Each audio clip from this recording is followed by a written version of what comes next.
Olá, sabe aquela situação que, tipo, parece não fazer sentido nenhum? Cogumelos com psilocibina, que é uma substância proibida, psicodélica, Aham. sendo vendidos assim abertamente na internet aqui no Brasil. Como é que pode, né? Pois é, parece um paradoxo. Exato.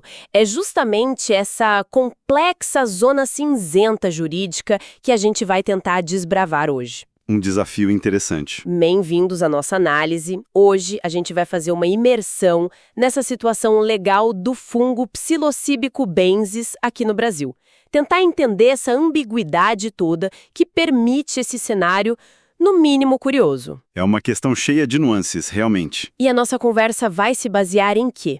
Bom, em análises jurídicas, na nossa própria legislação, né, tipo a Lei de Drogas, portarias da Anvisa, Aquela portaria 344, famosa? essa mesma. E também em algumas decisões judiciais que ajudam a dar o tom da coisa, né? Mostram como os tribunais estão vendo isso. Que nem sempre é da mesma forma, aliás. Exatamente. O objetivo aqui é desvendar por que existe essa incerteza toda, quais são os argumentos de quem vende ou cultiva e como é que a acusação rebate isso. E os riscos reais, né? O que acontece na prática. Isso. Quais os riscos envolvidos nessas diferentes atividades ligadas aos cogumelos? Ok, então, vamos começar a desenrolar esse novelo. Vamos lá. Para começar, acho que a pergunta que todo mundo se faz é: como pode a substância a psilocibina ser ilegal, mas o cogumelo Psilocybe cubensis, que é o organismo que produz ela, não estar assim claramente proibido? Parece uma contradição básica, né? É exatamente esse o ponto central de toda a discussão. Essa ambiguidade, ela nasce da interação entre duas normas principais no nosso sistema jurídico. Uhum. Primeiro, a gente tem a Lei de Drogas, a Lei 11.343 de 2006. Ela funciona como o que a gente chama de norma penal em branco. O que isso quer dizer na prática? Quer dizer que ela define os crimes, sabe? Tráfico, porte para uso, cultivo, tem a matéria-prima, essas coisas. Certo. Mas ela não especifica quais substâncias são consideradas drogas para efeito da lei. Essa definição crucial, ela depende de um outro ato normativo, um complemento. Entendi. A lei define o crime, mas não diz exatamente qual é o objeto do crime. E que ato normativo faz essa definição, então? Qual é esse complemento? É aí que entra a famosa Portaria número 344 de 1998 da Secretaria de Vigilância Sanitária do Ministério da Saúde, hoje Anvisa. Essa portaria é tipo o catálogo oficial das substâncias controladas no Brasil. Ah, a famosa lista da Anvisa. Exatamente. E nela, a psilocibina e a psilocina, que são as moléculas psicoativas principais desses cogumelos, estão bem claras lá na lista F2. F2. O que significa essa lista? Significa substâncias psicotrópicas de uso proscrito, ou seja, proibidas mesmo. A Anvisa até monitora e atualiza isso, incluiu recentemente análogos sintéticos, como a 4-ACOMT. Então, assim, quanto às moléculas isoladas, não tem dúvida nenhuma, são ilegais. Ok, ponto pacífico. As substâncias, as moléculas estão proibidas. Mas e o cogumelo inteiro? O organismo? A portaria fala alguma coisa sobre ele? E aí que mora o problema, ou a brecha, né? Depende do ponto de vista. A mesma portaria 344 tem uma outra lista, a lista E. E o que tem nela? Essa lista relaciona plantas que podem originar substâncias entorpecentes e ou psicotrópicas. É lá que está, por exemplo, a cannabis sativa, a maconha, e a Erythroxylum coca, a coca. Entendi. As plantas que são proibidas em si.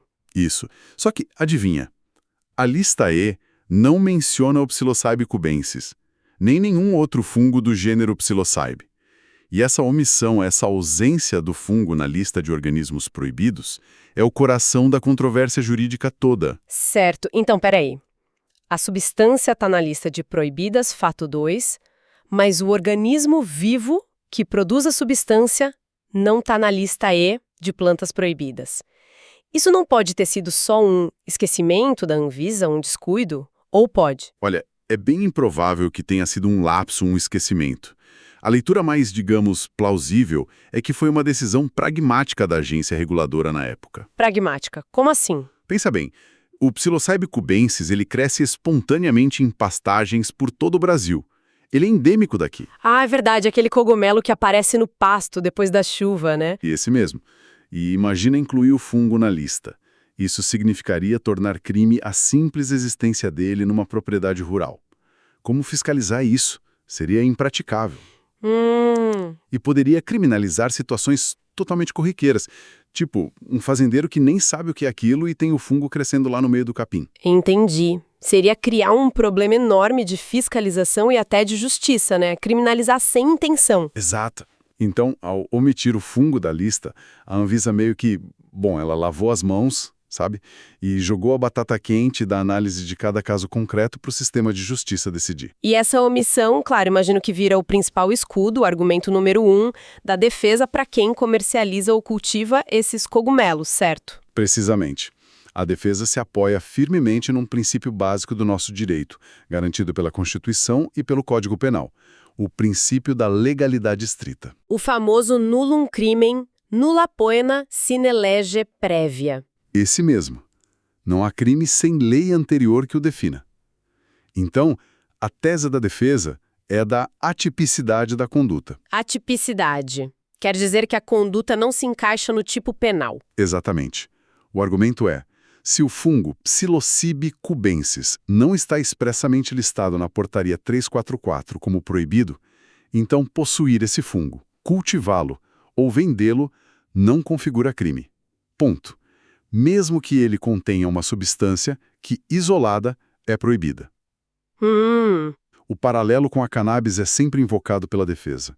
No caso da maconha, tanto a planta, cannabis sativa, quanto a substância ativa, THC, estão nas listas da portaria. Para o cogumelo, só a substância, psilocibina, psilocina. Essa diferença é chave para o argumento da atipicidade. Certo, o argumento da legalidade estrita, baseado na letra fria da norma, parece bem forte mesmo. Mas a acusação, o Ministério Público, não deve aceitar isso tão fácil. Como eles geralmente tentam contornar essa tese da atipicidade? Qual a estratégia deles? A estratégia principal da acusação é tentar encontrar um enquadramento diferente, mas ainda dentro da lei de drogas.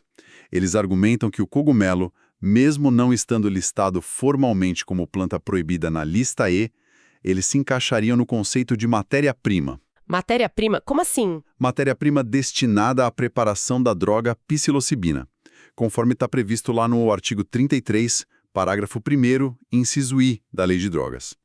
Esse inciso fala em importar, exportar, remeter, produzir, fabricar, adquirir, vender, enfim, várias condutas relacionadas à matéria-prima, insumo ou produto químico destinado à preparação de drogas. Ah, entendi. Eles dizem que o cogumelo é a fonte para obter a psilocibina ilegal. Isso. E para reforçar esse argumento, eles costumam citar um precedente importante do STJ, o Superior Tribunal de Justiça. Foi um caso sobre cafeína. Cafeína? Mas cafeína é lícita. Sim, mas nesse caso, a cafeína estava sendo usada para misturar e aumentar o volume da cocaína. Era um insumo para o tráfico. E o STJ entendeu que, mesmo a cafeína sendo lícita, a posse dela com a intenção, o dolo, de preparar ou adulterar a droga, configurava o crime ligado ao tráfico. Entendi a analogia. Então a acusação tenta aplicar essa mesma lógica aos cogumelos. Não importa se o cogumelo em si está na lista ou não, a intenção de usar a psilocibina que está dentro dele para fins ilícitos, o consumo psicoativo, já faria a posse ou venda do cogumelo ser crime, por ser matéria-prima. Faz sentido a lógica da acusação focando na intenção final ligada à substância proibida. Mas essa comparação com a cafeína, que é um insumo químico para um organismo biológico complexo como um fungo, não parece um pouco forçada? A defesa deve bater nisso, né? Bate e muito. A defesa e também alguns juristas que estudam o tema, como o professor Paulo Queiroz, eles contra-argumentam apontando uma distinção que existe na própria lei, nesse mesmo parágrafo 1º do artigo 33. Que distinção seria essa? Esse parágrafo 1º tem dois incisos que são relevantes aqui. O inciso 1, que a acusação usa, fala de matéria-prima, insumo ou produto químico. O inciso 2, logo em seguida, fala especificamente de semear, cultivar ou fazer a colheita de plantas que se constituem em matéria-prima para a preparação de drogas. Ah, então tem um inciso para químico e outro para planta. Exatamente. A defesa argumenta que o inciso 1 foi pensado para precursores químicos, substâncias usadas em laboratório, sintéticas ou não. Já o inciso 2 seria o aplicável a organismos vivos, como plantas, que são cultivadas para extrair a droga. E onde o fungo entra aí? Bom, o fungo, biologicamente falando, nesse contexto de organismo vivo que produz a substância, ele se assemelha muito mais a uma planta do que a um produto químico. Faz sentido. Só que, como a gente já viu, o fungo não está na lista E, que é a lista de plantas proibidas mencionada implicitamente pelo inciso 2. Então, o argumento da defesa é: o fungo não se encaixa direito nem no inciso 1, porque não é químico, nem no inciso 2, porque não é planta listada. Ele fica num limbo. Basicamente, a defesa explora essa separação que a lei parece fazer entre o mundo químico e o mundo biológico vegetal. Essa distinção que a lei faz entre químico e biológico é bem interessante mesmo. E como é que a Anvisa e os tribunais têm visto isso? Eles aceitam essa separação ou têm uma outra visão sobre o cogumelo ser ou não matéria-prima? Olha, frequentemente, a visão que acaba prevalecendo, especialmente na esfera administrativa, tipo pareceres da Anvisa, e também muitas decisões de primeira instância nos tribunais, é uma visão mais direta, mais, digamos, pragmática. E qual seria essa visão? Eles tendem a ver o cogumelo simplesmente como um recipiente ou um substrato que contém uma substância proibida. Ponto. Ah, tipo, não importa o que é, importa o que tem dentro. Exatamente essa linha de raciocínio. Nessa visão, a natureza do organismo, se é fungo, planta, animal, tanto faz, seria irrelevante. O que importaria de verdade é a presença da psilocibina, que vai ser confirmada pelo laudo pericial da polícia. Se o laudo diz positivo para a psilocibina, então seria considerado droga, independentemente do cogumelo não estar na lista. Entendi. Mas isso não é meio complicado? Ignorar a forma como a lei foi escrita? É complicado, e a defesa sempre aponta isso. Essa abordagem, ela flerta perigosamente com o que a gente chama no direito penal de analogia in malam partem. Que é? É usar uma norma de forma extensiva, por semelhança, para prejudicar o réu. E isso é proibido no direito penal por causa do princípio da legalidade. Considerar o fungo não listado como se fosse juridicamente equivalente à substância listada é uma interpretação bastante controversa, que força a barra da lei, segundo muitos juristas. Entendi. A crítica e a forma como esses cogumelos são apresentados para venda, isso pesa na balança. Quer dizer, faz diferença se ele é vendido in natura, fresquinho, ou seco, ou se já vem processado em cápsulas, chocolates, chás. Pesa. E pesa muito. O risco jurídico, ele escala significativamente conforme o nível de processamento do cogumelo. Como assim? Se o cogumelo está sendo vendido in natura, ou só desidratado, inteiro ou em pedaços, a defesa da atipicidade formal, aquela que diz o objeto é o fungo, não a substância, tende a ser mais robusta, mais forte. Porque ainda é o organismo, né? Exato. O argumento é que se está lidando com o organismo em si, que poderia ser para estudo micológico, coleção etnobotânica, qualquer coisa assim. Agora, a partir do momento em que esse cogumelo é moído e vira um pó, ou é colocado dentro de cápsulas, ou misturado em alimentos como chocolates, barrinhas, ou transformado em extratos líquidos, chás, aí a figura muda completamente. Por quê? Porque a ação de quem faz isso se aproxima muito mais dos verbos que estão lá no crime de tráfico, no artigo 33. Preparar, produzir, fabricar droga. O foco se desloca totalmente do fungo enquanto organismo para o produto final psicoativo, que está claramente destinado ao consumo humano para dar o efeito. Ah, claro. Fica difícil alegar que é para estudo quando está numa cápsula ou num chocolate, né? Exatamente. Isso pulveriza a alegação de estudo etnobotânico ou coleção e fortalece imensamente a tese da acusação de que aquilo é, sim, tráfico de drogas ou, pelo menos, preparação para o tráfico. O processamento é um fator crucial na análise do risco. Com toda essa guerra de interpretações, né? Legalidade estrita contra a matéria-prima, organismo contra a substância, a questão do processamento. Como é que isso se reflete nas decisões dos juízes na prática? Já tem uma tendência clara se formando nos tribunais? Um consenso? Infelizmente, o cenário é justamente o oposto de consenso. O que reina hoje é a insegurança jurídica e uma grande divergência entre as decisões judiciais pelo Brasil. Sério? Tem decisões para todos os lados. Exatamente. A gente vê casos de absolvição. Teve um julgamento recente, acho que de 2023 ou 2024, no Tribunal de Justiça de Mato Grosso do Sul, que absolveu um rapaz que cultivava os cogumelos. A decisão se baseou justamente na atipicidade da conduta, o fungo não está na lista, e também na falta de provas mais fortes sobre a intenção criminosa dele, o dolo de traficar. Interessante, um caso de absolvição com base na atipicidade. Sim, mas, ao mesmo tempo, a realidade em muitos outros locais é bem diferente. A gente vê repressão policial ativa, com operações, apreensões grandes e prisões por tráfico acontecendo em vários estados. Distrito Federal, Goiás, Minas Gerais, Rio Grande do Sul são só alguns exemplos onde a polícia e o judiciário local têm agido para reprimir. Nossa, então é uma loteria, dependendo de onde a pessoa está. Quase isso. Uma advogada que atua bastante nessa área resumiu bem a situação como nebulosa, onde tanto absolvições quanto condenações coexistem, lado a lado. Não há um entendimento unificado. Essa inconsistência é bem preocupante para quem se envolve com isso, né?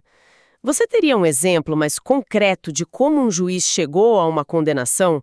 Só para a gente entender a linha de raciocínio que prevalece nesses casos que vão pela repressão? Sim, tem um caso que ficou bastante conhecido e é bem ilustrativo.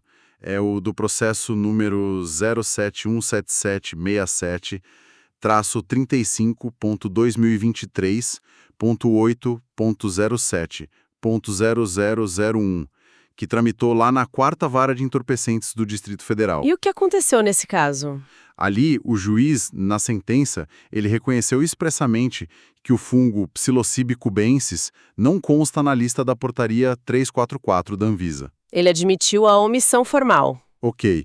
E mesmo assim, condenou, Sim. porque ele decidiu ir além dessa análise formal da lista. O foco central da decisão dele foi o dolo, a intenção por trás da venda daqueles cogumelos. A intenção e como ele avaliou a intenção? Aí que está o ponto-chave. Ele mergulhou fundo no contexto em que os cogumelos eram comercializados pela pessoa acusada.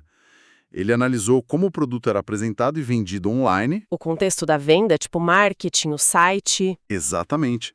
O juiz valorou na sentença uma série de elementos que ele considerou como prova dessa intenção. Por exemplo, a linguagem usada no marketing do site, expressões como cogumelos mágicos, promessas de experiências transcendentais, viagens. Linguagem bem sugestiva. Muito. Outro ponto foi o próprio nome fantasia do site, que era algo como Psilocu, numa alusão bem clara à psilocibina. E não parou por ali. Que mais? O site oferecia até ferramentas interativas, tinha uma espécie de calculadora mágica. Calculadora mágica. Pra quê? Para que o usuário pudesse calcular a dosagem correta de cogumelos para atingir o efeito psicodélico desejado, a tal viagem. Indicava quantos gramas consumir dependendo do peso da pessoa e da intensidade da experiência buscada. Nossa, isso é entregar muito a intenção, né? Pois é. Com base nesse conjunto todo de provas contextuais, a conclusão do magistrado foi clara. O real objeto da venda ali não era o fungo para fins de estudo científico ou coleção botânica. O que estava sendo vendido era a experiência psicodélica, que depende diretamente da psilocibina, a substância proibida. E por isso, ele entendeu que a conduta se encaixava perfeitamente no crime de tráfico de drogas e condenou. Isso é bem forte. Quer dizer, então, que a forma como você anuncia e vende o produto pode, na prática, acabar definindo se é crime ou não, mesmo que o produto em si, o cogumelo, não esteja formalmente proibido na lista. Isso não cria uma instabilidade jurídica enorme? Cria. É um ponto nevrálgico, talvez o mais delicado dessa discussão toda. Essa abordagem judicial que foca no contexto da venda e na intenção que se infere a partir dele, ela acaba, na prática, preenchendo aquela lacuna legal deixada pela omissão da Anvisa na portaria. Contudo, ao fazer isso, ela substitui a segurança jurídica que viria de uma regra clara e objetiva tipo: está na lista, é proibido, não está, não é, por uma análise que é muito mais subjetiva, dependente da interpretação do juiz sobre o espírito da venda em cada caso concreto. E como cada juiz pode interpretar isso de um jeito. Exatamente. E o que agrava essa situação é que nós ainda não temos uma decisão definitiva e com força vinculante, ou seja, obrigatória para todos os juízes vinda dos tribunais superiores, o STJ ou o STF especificamente, sobre a questão do psilocybe cubensis. Sem esse precedente forte, essa porta para interpretações divergentes continua totalmente escancarada. Cada juiz, cada tribunal pode continuar pesando esses elementos contextuais de maneira diferente. Entendi. E falando nesses elementos contextuais, a gente vê muitos vendedores online que usam justamente a desculpa, digamos assim, de vender para estudo etnobotânico ou pesquisa micológica ou como item de colecionador.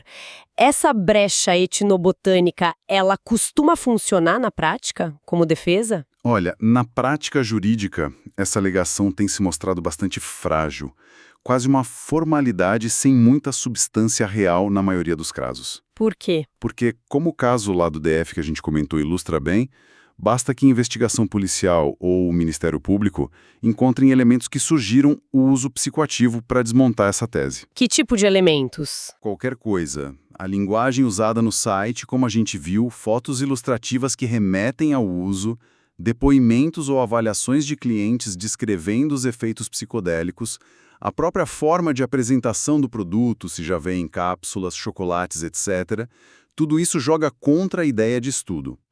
Sem uma comprovação realmente robusta, documental de que existe de fato uma pesquisa científica séria por trás, ou um interesse genuíno e comprovado de coleção micológica, essa alegação de uso etnobotânico tende a ser vista pelos juízes como o quê?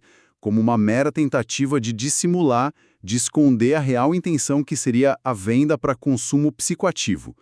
Então a chance de sucesso dessa defesa num processo criminal acaba sendo bem baixa na maioria das vezes. Entendi. É uma defesa arriscada. Agora, outra comparação que sempre surge, e a questão da liberdade religiosa. A gente sabe que a ayahuasca, por exemplo, foi liberada para uso em rituais religiosos no Brasil. Seria possível traçar um paralelo, usar a mesma justificativa de liberdade religiosa pros cogumelos de psilocibina? É uma comparação que aparece bastante, sim. Mas do ponto de vista jurídico, as situações são bem distintas, bem diferentes. Por quê? A ayahuasca também tem substância controlada, o DMT. Tem, exatamente. Mas o uso ritual da ayahuasca no Brasil só foi permitido depois de um caminho longo e complexo. Envolveu muitos estudos antropológicos, sociais, farmacológicos encomendados pelo governo, e tudo isso culminou numa autorização específica e formal, que veio por meio de resoluções do CONAD, o Conselho Nacional de Política sobre Drogas. Ah, então existe uma permissão oficial, um ato normativo para a ayahuasca. Exatamente. E não existe absolutamente nada parecido para os cogumelos do psilocibina. Nenhuma resolução, nenhuma permissão formal, nenhum estudo oficial nesse sentido até hoje. Entendi. Falta essa base legal. Falta totalmente. E, na verdade, o precedente da ayahuasca acaba até funcionando como um argumento contra a liberação informal dos cogumelos por aí. Como assim contra? Porque ele demonstra qual é a regra geral no Brasil, a proibição do uso de substâncias controladas, e que qualquer exceção a essa regra, mesmo que para fins religiosos, depende de um reconhecimento formal e devidamente regulamentado pelo Estado, após estudos e discussões. Não é algo que cada grupo pode decidir por si só. Entendi. A exceção confirma a regra nesse caso. Exato. Sem essa chancela oficial do Estado, pessoas que se autodenominam guias espirituais ou líderes de cerimônias e que fornecem cogumelos a terceiros, mesmo que seja num contexto que eles chamam de religioso ou terapêutico, essas pessoas correm um risco altíssimo de serem processadas por tráfico de drogas. O sistema de justiça tende a ver essa atividade como uma tentativa de burlar a lei, e não como o exercício legítimo de um direito fundamental. É uma situação bem perigosa para quem organiza esses rituais. Compreendido. As situações da ayahuasca e dos cogumelos são bem diferentes legalmente. Mudando um pouco o foco agora. E para o indivíduo que não vende, que não organiza ritual, aquele que só usa. Por exemplo, alguém que colhe os cogumelos lá no pasto só para o próprio consumo, ou que é pego com uma quantidade pequena em casa. Qual o cenário de risco para essa pessoa? Nesses casos, o risco jurídico diminui drasticamente. É o outro patamar de risco, Menor, então. bem menor.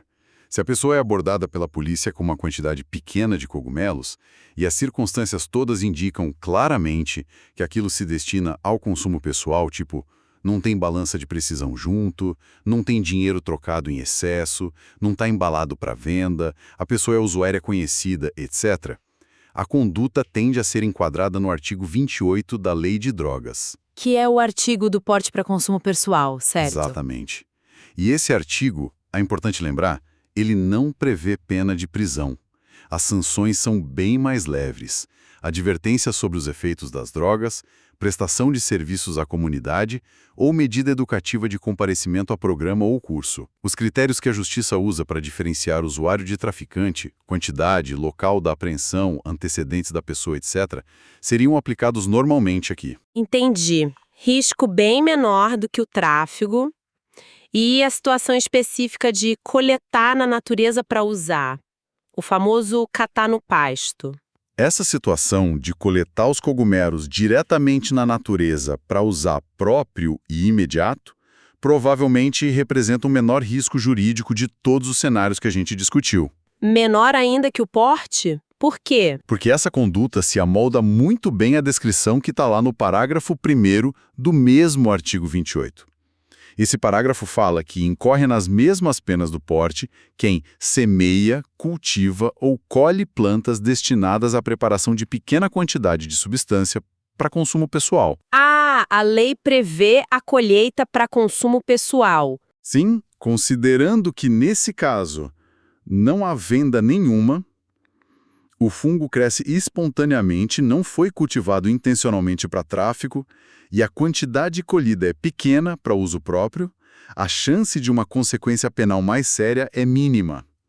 Tecnicamente, ainda pode ser considerado uma infração penal equiparada ao porte, mas é de baixíssimo potencial ofensivo. A probabilidade maior é que isso nem gere um processo criminal formal ou que resulte apenas numa advertência ou no arquivamento do caso logo no início. Ok, ficou bem mais claro esse panorama dos riscos. Se a gente pudesse, então, sei lá, fazer um resumo rápido, qual seria a temperatura do risco para cada forma de envolvimento com esses cogumelos? Do mais arriscado para o menos arriscado. A gente pode tentar esboçar uma espécie de mapa de risco, né? Combinando a letra da lei com o que a gente vê na prática dos tribunais. Legal, como ficaria? Bom, o risco é muito elevado, vermelho mesmo, para quem faz a venda online usando marketing explícito sobre os efeitos psicoativos, tipo, compre seus cogumelos mágicos aqui, com calculadora de dosagem e tudo mais. Isso é chamar muito atenção para a intenção de tráfego. Certo. Risco altíssimo. E depois? O risco também é elevado, talvez um laranja escuro, para quem faz a venda sobre aquela fachada etnobotânica ou de colecionador, porque a gente viu que essa defesa é frágil. Também risco elevado para o cultivo que é claramente destinado à venda para terceiros e para quem organiza os tais rituais fornecendo os cogumelos a outras pessoas, mesmo sem cobrar, mas sem ter nenhum amparo legal para isso. Entendi. Venda disfarçada, cultivo para venda e ritual sem base legal. Tudo risco elevado. E o risco moderado? O risco cai para moderado, um amarelo talvez, no caso do porte de pequena quantidade para consumo próprio. A pessoa pode ser abordada, pode ter que ir na delegacia, talvez responder a um termo circunstanciado, mas as penas são brandas, não envolvem prisão. E o risco baixo? E, finalmente, o risco é considerado baixo, um verde claro, para simples coleta na natureza, no pasto, para uso pessoal e imediato. A chance de ter problemas sérios com a justiça nesse caso é bem pequena. Ótimo resumo. Ficou bem visual. A grande conclusão é essa. A ambiguidade na lei, a omissão do fungo na portaria, ela persiste. Mas a forma como os tribunais têm interpretado o contexto e a intenção das pessoas tem, na prática, elevado bastante o risco real, principalmente para quem está na ponta da venda ou do cultivo em maior escala. Certo. E olhando para o futuro, como é que essa situação pode evoluir? Existem caminhos para a gente ter uma definição mais clara sobre isso no Brasil? Seja para proibir de vez o fungo também, ou para regulamentar de alguma forma. Sim, a gente pode pensar em basicamente 3 caminhos principais que poderiam alterar esse cenário de incerteza no futuro. Quais seriam? O primeiro caminho seria a via regulatória administrativa.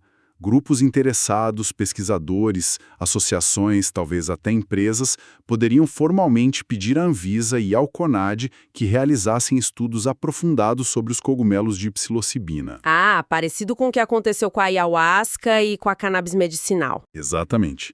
Um processo formal de análise científica, social, cultural. Isso poderia, eventualmente, levar a uma regulamentação específica, talvez para uso religioso, se fosse o caso, ou para uso terapêutico controlado, ou quem sabe até a uma reclassificação da psilocibina para uma lista menos restritiva da portaria, se os estudos indicassem segurança e benefício. Entendi. O caminho pela Anvisa e CONAD. Qual seria o segundo? O segundo caminho é o da pressão científica e internacional. A gente está vendo uma explosão de pesquisas no mundo todo sobre o potencial terapêutico da psilocibina para tratar depressão resistente, ansiedade em pacientes com câncer terminal, dependência química. E os resultados preliminares são bem promissores. É verdade, tem saído muita coisa sobre isso. Pois é. E isso somado ao fato de que a legalização ou regulamentação para uso terapêutico já está acontecendo em outros lugares, Austrália, alguns estados dos Estados Unidos, Canadá estão avançando nisso tudo, isso pode criar uma pressão externa e interna para que o Brasil também reveja sua posição e modernize sua legislação. A ciência e o exemplo de outros países podem influenciar aqui. Faz sentido. E o terceiro caminho? Por fim, tem sempre a via da definição judicial. É quase inevitável que, mais cedo ou mais tarde, um caso relevante sobre Psilocybe cubensis, talvez um recurso de uma dessas condenações ou absolvições, chegue aos tribunais superiores em Brasília, o STJ ou até o STF. E se chegar lá? Se um desses tribunais decidir analisar o mérito da questão, ou seja, decidir de vez se a posse ou a venda do fungo não listado configura ou não o crime de tráfico, essa decisão teria força de precedente vinculante. Obrigatória para todo mundo. Obrigatória. Isso. Teria que ser seguida por todos os juízes e tribunais do país. E essa decisão poderia ir para qualquer um dos lados, poderia consolidar essa interpretação atual, que criminaliza com base no contexto e no dolo, dizendo é crime sim, ou poderia afirmar a tese da atipicidade, dizendo não é crime, porque não está na lista, o que aí forçaria o Congresso ou a Anvisa a agir se quisessem proibir o organismo de forma inequívoca no futuro. Entendi. Uma decisão do STJ ou STF poderia pacificar a questão para um lado ou para o outro. Poderia. Mas enquanto nenhum desses 3 caminhos se concretiza, nem a via regulatória, nem a pressão científica levando a mudanças, nem a decisão judicial definitiva, o cenário para quem lida com Psilocybe cubensis no Brasil hoje permanece sendo esse, de considerável risco e incerteza, dependendo muito da interpretação adotada em cada cidade, em cada vara, em cada caso específico. Fazendo então um balanço final aqui da nossa conversa, a gente tem uma substância ativa, a psilocibina, que está claramente proibida. Mas o organismo natural, que contém ela, o fungo psilocybe, não está listado como proibido na portaria-chave. Isso cria uma brecha, né? Uma zona cinzenta. Exato. E essa brecha é explorada por um mercado que opera muitas vezes às claras, na internet, mas que ao mesmo tempo convive com a repressão policial e com processos por tráfico em vários lugares. Uma contradição ambulante. E os tribunais, na falta de uma regra definitiva, acabam tendo que decidir caso a caso, muitas vezes baseados na interpretação do contexto, da venda, da intenção do agente, o que gera decisões diferentes para casos parecidos. Realmente é uma teia jurídica bem complexa. E o que essa situação toda demonstra, de forma muito clara, eu acho, é como uma aparente pequena omissão lá atrás, numa portaria administrativa, pode gerar um efeito cascata gigantesco, criando uma enorme insegurança jurídica que afeta diretamente a vida de muitas pessoas. É verdade. Gente que se envolve com esses fungos pelas razões mais diversas, né? Pode ser interesse comercial, pode ser curiosidade científica ou micológica, pode ser uma busca espiritual, religiosa, ou até mesmo uma esperança de encontrar algum benefício terapêutico, que a medicina oficial ainda não reconhece ou não oferece. A falta de clareza na lei tem consequências bem reais para todas essas pessoas. Exato. E para a gente terminar, talvez deixar uma provocação final no ar para quem nos ouve. Será que, para além desse debate jurídico formal sobre listas, leis, portarias, será que as crescentes evidências científicas sobre os potenciais usos terapêuticos da psilocibina poderão, num futuro próximo, influenciar não só as decisões técnicas da Anvisa sobre classificar ou não a substância, mas também a forma como os próprios juízes interpretam a intenção, o dolo de quem se envolve com essas substâncias? Será que, daqui a um tempo, o dolo para fins medicinais ou de autoconhecimento ou mesmo espiritual vai passar a ser visto com outros olhos pela justiça? É uma excelente questão. A interação entre ciência, sociedade e direito está sempre em movimento. Fica aí algo para a gente observar e acompanhar de perto nos próximos anos. Com certeza é um tema que ainda vai dar muito o que falar.